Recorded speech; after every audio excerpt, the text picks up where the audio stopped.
আসসালামু আলাইকুম। কেমন আছেন সবাই? আশা করছি খুব ভালো আছেন। আমরাও আলহামদুলিল্লাহ আপনাদের দোয়ায় ভালো আছি।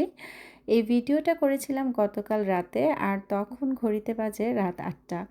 আর আমি জাস্ট ০.৫ ঘন্টা আগেই কাজ থেকে বাসায় এসেছিলাম।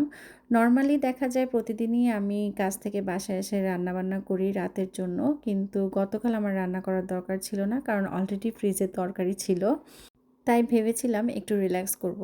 কিন্তু ওই যে মেয়ে মানুষের জীবনে আসলে বিশ্রাম বলে কিছু নাই। যখনই হাসব্যান্ড জানতে পেরেছে আজকে রান্না করব না, তখনই তার নাস্তা খাওয়ার বায়না শুরু হয়ে গিয়েছে। আর আজকে তিনি আবদার করেছিলেন তার জন্য মোগলাই পরোটা বানিয়ে দিতে। প্রথমে আমি একটু রাগ হয়েছিলাম ঠিকই, কিন্তু পরবর্তীতে মেনে নিয়েছি। আসলে আমরা মেয়েরা এমনই, আমাদের কাছে কেউ কোনো আবদার করলে আমরা সেটা ফেলতে পারি না। আর যদি সেটা হয় আমাদের সবচেয়ে আপন মানুষটা, তাহলে তো কোনো কথাই নেই। সেই ছোটবেলা থেকেই দেখেছি আমার আম্মু সারাটা দিন অনেক কাজ করতেন। সকালে স্কুল করা থেকে শুরু করে সারাটা দিন সংসারের সমস্ত কাজ করার পরেও আব্বু যদি বাসায় এসে কখনো কিছু চেয়েছেন, কখনোই আব্বুর উপরে বিরক্ত হননি, বরং সাথে সাথে হাসি মুখে সেই কাজটি করে দিতেন।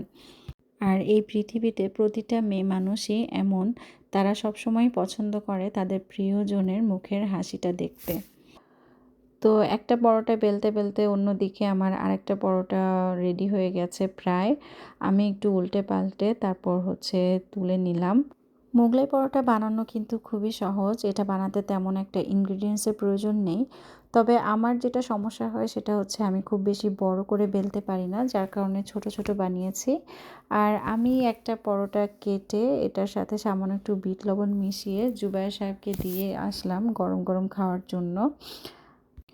এবং একে একে বাকি পরোটাগুলোও বানিয়ে ফেলছি।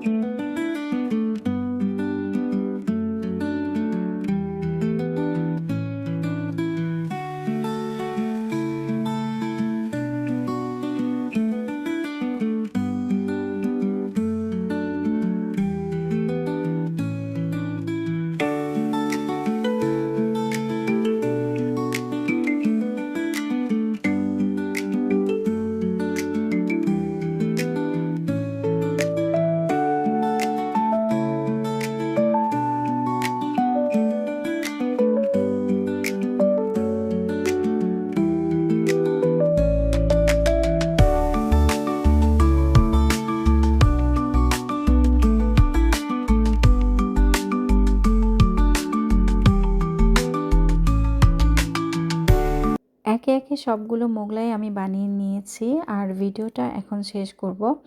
আবার চলে আসব নতুন কোনো ভিডিও নিয়ে আপনাদের সাথে গল্প করতে। সে পর্যন্ত সবাই ভালো থাকবেন, সুস্থ থাকবেন, আমাদের জন্য দোয়া করবেন। ও আর একটা কথা, মোগলাই খেতে কে কে পছন্দ করেন কমেন্ট করে কিন্তু অবশ্যই জানাবেন।